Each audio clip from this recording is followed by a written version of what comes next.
जैसा अभी आपको बताया गया है कि एक विशेष संदर्भ में आपको आमंत्रित किया गया है। ये कुछ दिन पहले हम लोग मिले थे।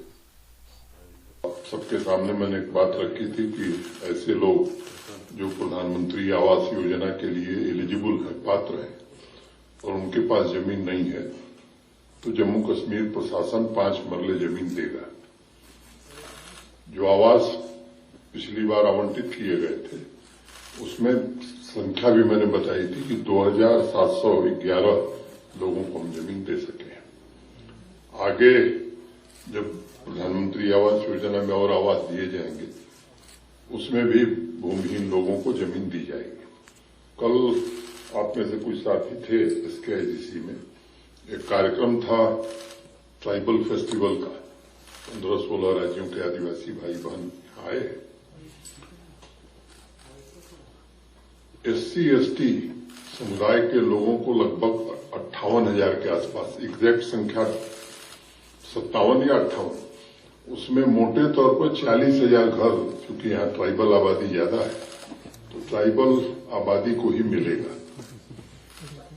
कल जो सरकारी आंकड़ा हमारे पास उपलब्ध है, सेक्रेटरी ट्राइबल अफेयर्स ने मुझे कल दिखाया, उसमें 8,000 ऐसे लोग हैं जिनके पास अपनी जमीन नहीं है। मैंने उन 8,000 लोगों को भी आवास के लिए जमीन दी जाएगी। उसमें से संख्य लोग बकरवाल कम्युनिटी के हैं। आज एक महत्वपूर्ण घोषणा मैं आपके समक्ष करने वाला हूं। मैंने उस दिन भी कहा था कि वेलफेयर स्टेट का कॉन्सेप्ट यही है कि जो सरकारी संसाधन हैं उन पर सबसे ज्यादा हक गरीब आदमी का हो, जो वंचित है उनका हो। और इसलिए मैं बार बार एक बात कहता हूं कि किसी भी नीति, किसी भी पॉलिसी में कलम की स्याही नहीं बल्कि इंसानी भावनाओं और जज्बातों का ध्यान रखा जाना बड़ा जरूरी है। आप सब लोगों को मालूम है कि जम्मू कश्मीर में प्रधानमंत्री अंत्योदय अन्न योजना के तहत 2,29,000 2.29 लाख फैमिलीज को 35 किलो राशन मुफ्त में, फ्री में मुहैया कराया जाता है। प्रियॉरिटी हाउस होल्ड में आज की जो स्कीम है उसमें 5 kg राशन पर पर्सन फ्री ऑफ कॉस्ट दिया जाता है। 5 किलो राशन पर पर्सन फ्री, माने अगर फैमिली में 2 लोग हैं तो 10 किलो, 3 हैं तो 15 किलो। और ये पिछले दिनों कई लोग मुझे मिले थे, उन्होंने कहा कि साहब हमारा काम चलता नहीं है।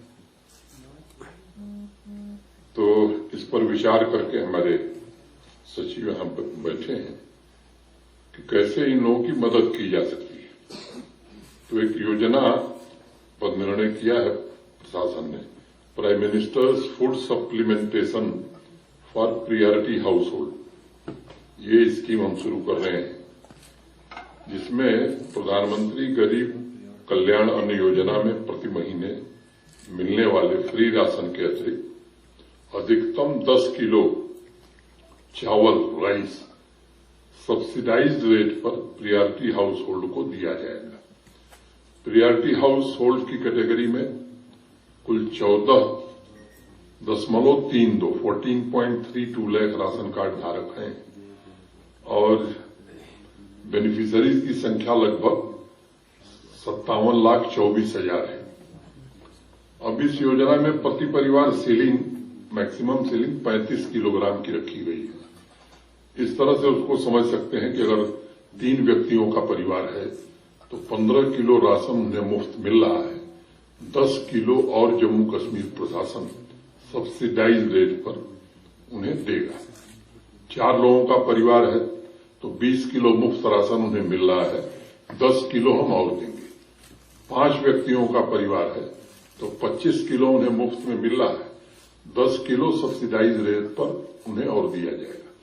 लेकिन अगर परिवार 6 लोगों का है तो 30 किलो मुफ्त में मिल रहा है तो 5 ही किलो पाने के वो हकदार होंगे। मैक्सिमम सीलिंग है 35 किलो हम लोगों ने रखी है।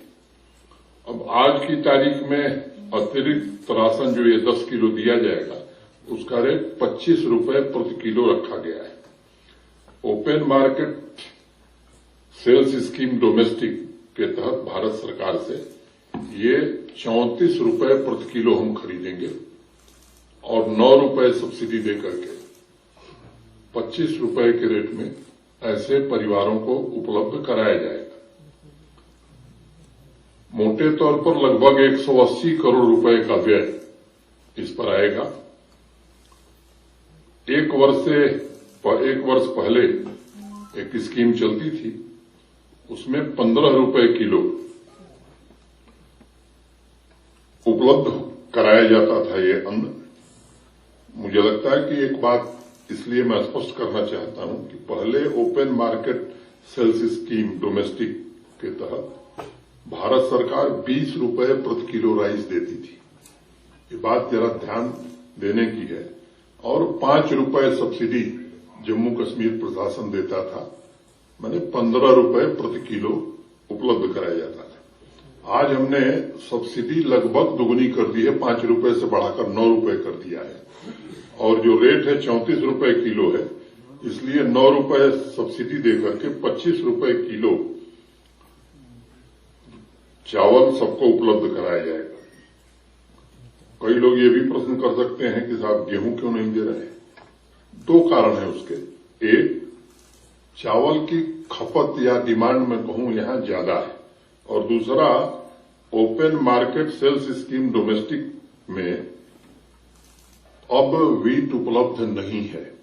जिस दिन वीट उपलब्ध हो जाएगा तो वीट भी हम, गेहूं भी यहां के लोगों को उपलब्ध कराएंगे।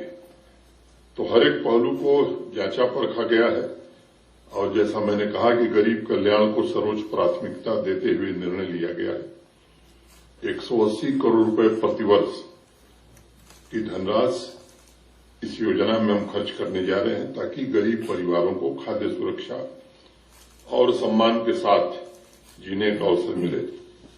मैंने पहले भी कहा है कि माननीय प्रधानमंत्री जी के नेतृत्व में जितनी नीतियां बनाई गई हैं उसमें विशेष रूप से इस बात का ध्यान रखा जाता है कि हर गरीब परिवार सम्मानपूर्वक अपना जीवन यापन कर सके और यही जम्मू कश्मीर प्रशासन की भी सर्वोच्च प्राथमिकता रही है कि एक वंचित परिवार जो बदलाव हो रहा है उसको महसूस ही न करे बल्कि उसका लाभ उस तक पहुंचे।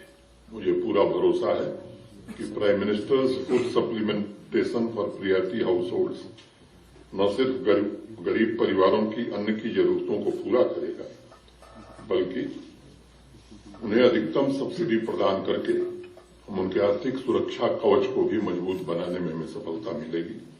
मैं ऐसे सभी लाभार्थियों, प्रायोरिटी हाउस होल्ड्स के जो हैं, उनको हृदय से बधाई देता हूं और आगे भी इस तरह के निर्णय जम्मू कश्मीर प्रशासन लोगों के हित में लेता रहेगा। तो मोटे तौर पर आज का विषय यही था। 2 लाइन कह के बात खत्म करूं ताकि आपको अवसर मिले।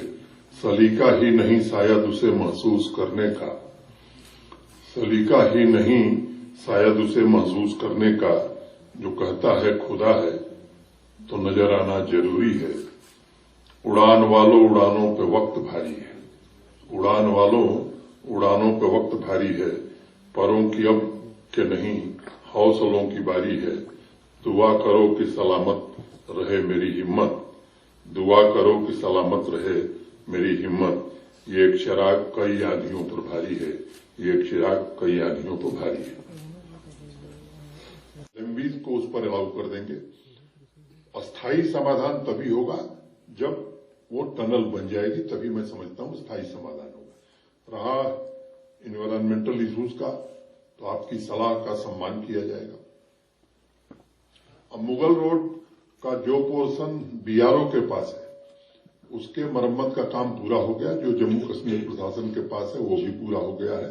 उस पर भी ट्रैफिक चल रहा था, लेकिन भारी बारिश के कारण कल से उसे बंद किया गया है। जैसे बारिश कम होगी उसे खोल दिया जाएगा। गरीबों के लिए राशन।